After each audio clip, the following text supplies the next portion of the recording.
ناظرین، بریک سے پہلے ہم بات کر رہے تھے پروفیسر ڈاکٹر زمان شیخ کے ساتھ ذیابطیس کے متعلق. آئیے بات چیت کا سلسلہ آگے بڑھائیں.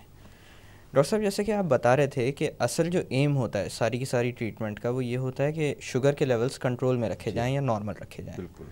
اور اس سلسلے میں اکثر یہ بھی دیکھا گیا ہے کہ لوگ گھروں پر شوگر چیک بھی کرتے ہیں. جی ہاں. شوگر چیک کرنے کے لیے موزوں ترین وقت کون سا ہوتا ہے؟ کیونکہ اکثر یہ دیکھا گیا کہ بار بار شوگر چیک کرنے سے نہ کم ہوتی ہے نہ بڑھتی ہے. جی بالکل ٹھیک ہے. ہاں دیکھیے، پہلے میں لیول آپ کو بتا دوں کہ ایک دفعہ ڈائگنوز ہو جائے تو کتنی کنٹرول پہ رکھنی چاہیے. تو فاسٹنگ بلڈ شوگر 110 سے کم ہونی چاہیے. جی. اور جو رینڈم کہتے ہیں، رینڈم عموماً کہتے ہیں کہ ناشتے کے 2 گھنٹے کے بعد وہ 140 سے کم ہونی چاہیے آئیڈیل بلڈ شوگر. اور ایک ٹیسٹ ہوتا ہے جو 3 مہینے کا ایوریج بلڈ شوگر بتاتا ہے جو گزر گئے. اور یہ دنیا کا واحد ٹیسٹ ہے جو ماضی کا حال بتاتا ہے. دنیا کے باقی سارے ٹیسٹ حال کا احوال بتاتے ہیں کہ اس وقت کیا ہے. تو وہ 6.5% سے کم ہونا چاہیے HbA1c یا گلائکوسائلیٹڈ ہیموگلوبن. مگر اس میں تھوڑی سی یہ میں بتا دوں کہ بہت زیادہ ایجڈ لوگ، عمر رسیدہ لوگ، وہ جو اکیلے رہتے ہیں، جن میں کمپلیکیشن ہو چکی ہوتی ہے بہت زیادہ، پلس جو مینٹلی ریٹارڈیڈ ہیں یا بہت ہی چھوٹے بچے، ان میں اتنی سختی نہیں ہوتی. ان میں ہم کہتے ہیں HbA1c 7 تک بھی صحیح ہے. بلڈ شوگر تھوڑی زیادہ ہو جائے تو فکر نہیں ہے، بلکہ تھوڑی ان کو گنجائش دیتے ہیں. ان میں اتنی سختی کرنی ڈینجرس ہو سکتی ہے، کیونکہ ہائپوگلائسیمیا اگر ہو جائے تو وہ اکیلے رہتے ہیں، کمپلیکیشن ہے تو زیادہ رسک ہو سکتا ہے. اب آتے ہیں کہ گلوکومیٹر کتنا دفعہ شوگر کرنی چاہیے. گلوکومیٹر سے دیکھیں، گلوکومیٹر جو ہے وہ ہم کہتے ہیں کہ جادو کی ڈبیا ہے. آپ کو کہیں جانے کی ضرورت نہیں ہے. چند روپوں میں، چند منٹوں میں آپ کو تقریباً پرفیکٹ رزلٹ فوراً مل جاتا ہے کہ اس کا شوگر کیا ہے. بالکل. یہ میں ریکمینڈ کروں گا کہ ہر گھر میں ڈائبٹیز کا مریض جو بھی ہے گھر میں رکھنا چاہیے. اسپیشلی جو انسولین لیتے ہیں ان کے لیے تو لازماً رکھنا چاہیے. ویسے ہر ایک کو اس لیے رکھنا چاہیے کہ دیکھیں رات کو 2 بجے کسی کی طبیعت خراب ہو گئی شوگر کے مریض کی بہت زیادہ، تو ہاسپٹل بھاگے گا فوراً. ٹیکسی کرائیں گے، ہاسپٹل جائیں گے، پیسے بھریں گے اتنے، وہاں جا کے پتہ چلے گا مثلاً کہ شوگر 60-40 ہے، ان کو گلوکوز کی ڈرپ دے دیا، گلوکوز پلا دیا جائیں گھر. تو کتنا خرچہ ہوا، کتنی تکلیف ہوئی. اگر گلوکومیٹر گھر میں ہو تو چند منٹوں میں وہیں آپ علاج کر سکتے ہیں گھر میں بغیر کہیں گئے.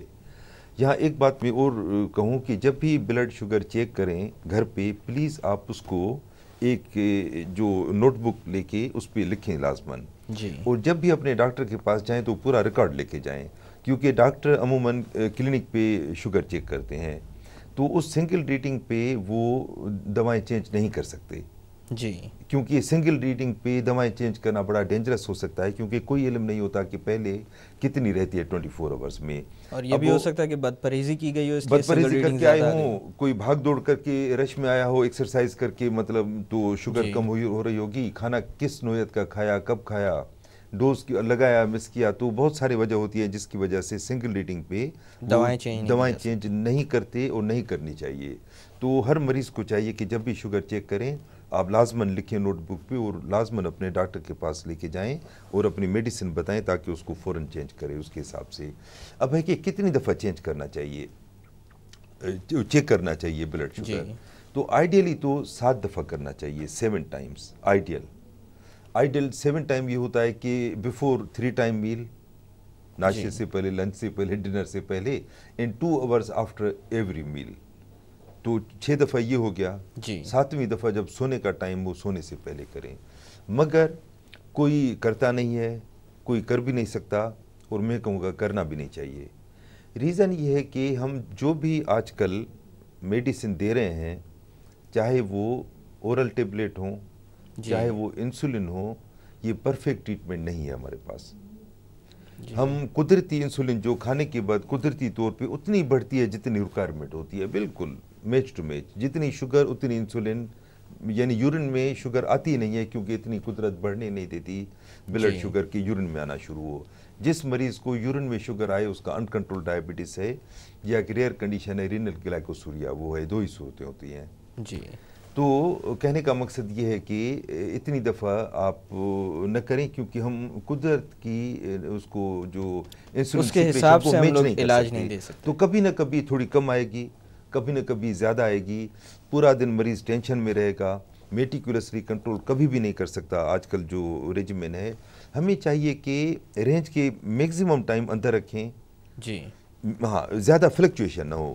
اور HbA1c ہر 3 مہینے میں اصولی طور پہ تو کرانی چاہیے آئیڈیلی, مگر 6 مہینے میں کرائیں آپ. 6 مہینے میں HbA1c 6.5 سے کم رکھیں تو تھوڑی سی فلکچویشن ہوتی ہیں, ہو سکتی ہیں, قابل قبول ہیں, مگر اوورآل یہ جو رینج میں نے بتائی کہ 110 اور 140 اس کے اندر رکھیں اور HbA1c 6.5 سے کم رکھیں. باقی تھوڑی بہت فلکچویشن آئیں گی لازماً, وہ اس کو آپ اگنور کریں, اس پہ ٹینشن نہ لیں, اس پہ ڈپریشن نہ لیں آپ.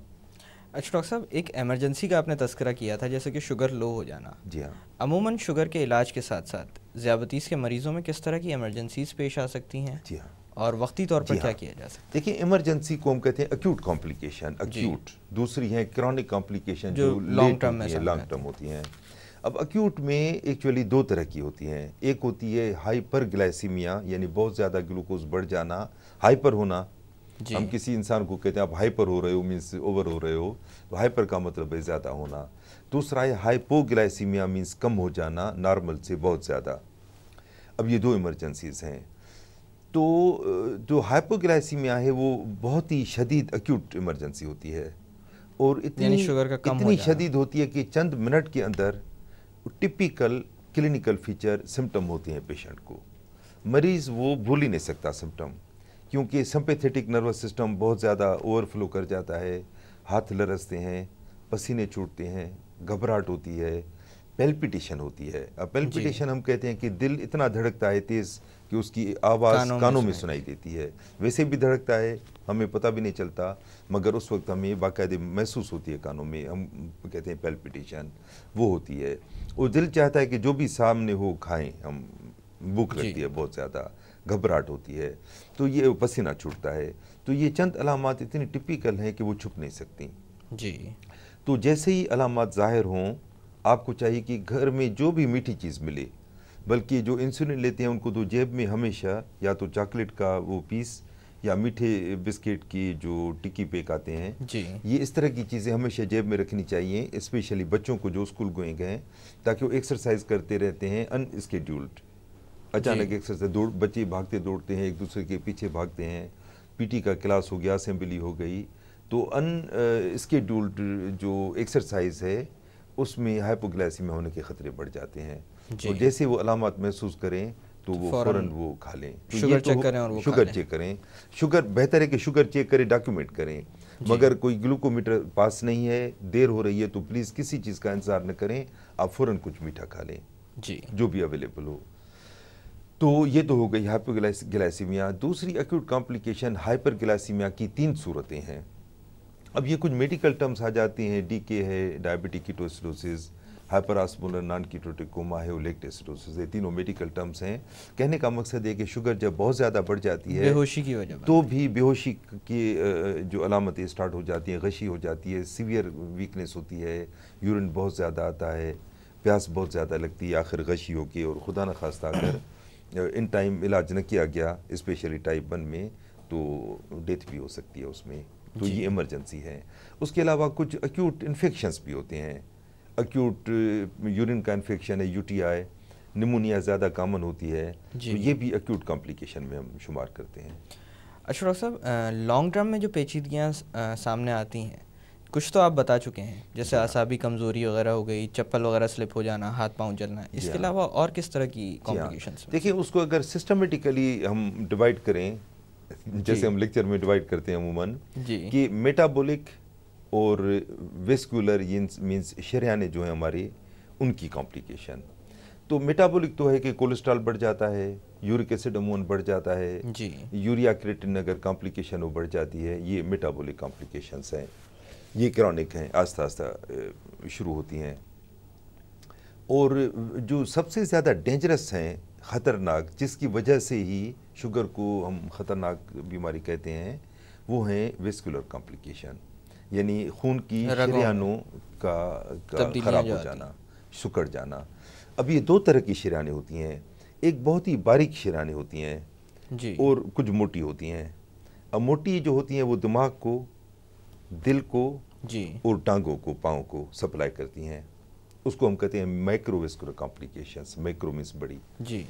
اب باقی جو ہوتی ہیں جو بہت ہی باریک شریانیں ہوتی ہیں وہ آنکھوں کو, اعصابی نظام کو, اور گردوں کو, کڈنیز کو, ان کو ہم کہتے ہیں مائکرو ویسکولر کمپلیکیشن. یعنی یہ سارے اعضاء وہ ہیں جو زیادہ تر جو وائٹل آرگن ہیں. اب دیکھیں نا, آنکھوں کی بینائی, گردے کا ختم ہو جانا, ہارٹ اٹیک ہونا, فالج ہونا, اور گینگرین ٹنگ کاٹ دینا, یہ میجر کمپلیکیشنز ہیں.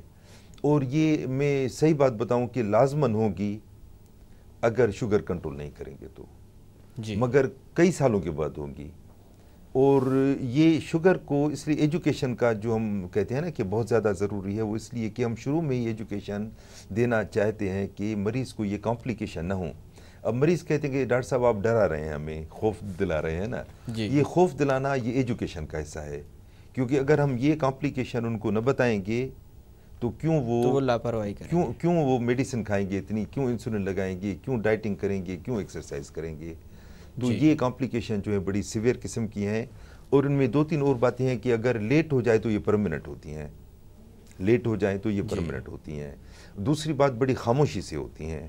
اب یہ دیکھیں نا, اگر گردے میں پتھری ہو, چھوٹا سا اسٹون, اس کی وجہ سے اچھلتا ہے مریض درد کی وجہ سے نا, اور یہ اچھی نشانی ہے, اسی بہانے اس کا علاج ہوتا ہے جلدی, کیونکہ درد جو ہے, درد بھی ایک نعمت ہے, خدا کی نعمت ہے, بہت بڑی نعمت ہے میں کہتا ہوں. اور یہ بڑی خاموشی سے گردہ بالکل گھل جاتا ہے, اس کی سائز وہی رہتی ہے, یعنی تقریباً آخری اسٹیج تک اس کی سائز وہی رہتی ہے. الٹرا ساؤنڈ کرائیں گے تو وہ کہیں گے کہ ٹھیک ہے, اور اس کی جو اسٹرکچر تھوڑا چینج ہوتا ہے, سائز وہی رہتی ہے, مطلب اندر ہی اندر گھل جاتا ہے. اور پتہ چلتا ہے کہ اینڈ اسٹیج آ گئی اس کی گردے کی, اور مریض ڈائلسس پہ چلا گیا.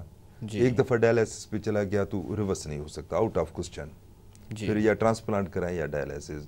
اور ڈائلسس کہنا آسان ہے زبان سے, ڈائلسس کا مطلب ہے کہ ہفتے میں 3 دن کم از کم 3-4 گھنٹے ڈائلسس مشین پہ بیٹھے, روزگار چھوڑ کے, اپنا گھر بار چھوڑ کے, اور کم از کم جو ہے ایک سیشن کا 1000 روپیز ہے, یعنی 12,000 روپیہ ایک مہینے میں کم از کم خرچہ. اور ٹائم اس کے علاوہ الگ ضائع, اور کوالٹی آف لائف جو دیکھیں کیا ہوتی ہے.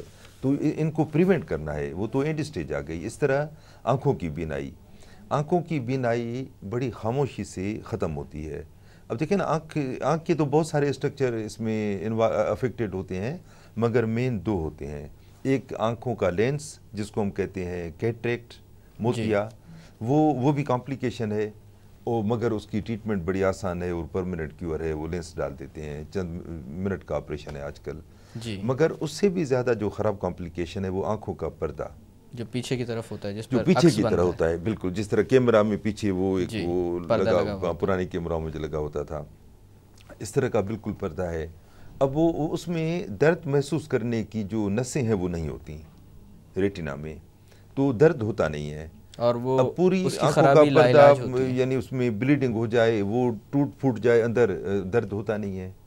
پتہ تب چلتا ہے اچانک بینائی چلی گئی, اور وہ لیٹ اسٹیج ہوتی ہے بہت زیادہ. آج کل مائکرو ویسکولر سرجری ہوتی ہے آنکھوں کی, ایسی وٹرس ہیمریج وغیرہ یا ریٹینل ڈیٹیچمنٹ کی, وہ بھی ایک مگر بہت مہنگی ہے, اور ظاہر ہے کہ اتنی سکسیسفل بھی نہیں ہے. تو ان چیزوں سے ہمیں پریونٹ کرنا ہے. یعنی ڈائبٹیس ہو جائے, یعنی ذیابیطس ہو جانے کے بعد سب سے پہلا جو ٹارگٹ اچیو کرنے کے لیے ہوتا ہے وہ یہ ہوتا ہے کہ کمپلیکیشنز جتنی دور ہو سکیں کی جائیں. اور اس کا واحد طریقہ ہے کہ شوگر کو کنٹرول کیجیے اینی ہاؤ. جی ڈاکٹر صاحب, یہاں پہ تھوڑی دیر کے لیے باتوں کا سلسلہ روکتے ہیں. ناظرین, وقت ہو ایک چھوٹی سی کمرشل بریک کا. بریک سے واپس آ کر ذیابیطس کے متعلق مزید بات کی جائے گی. Keep watching the health show.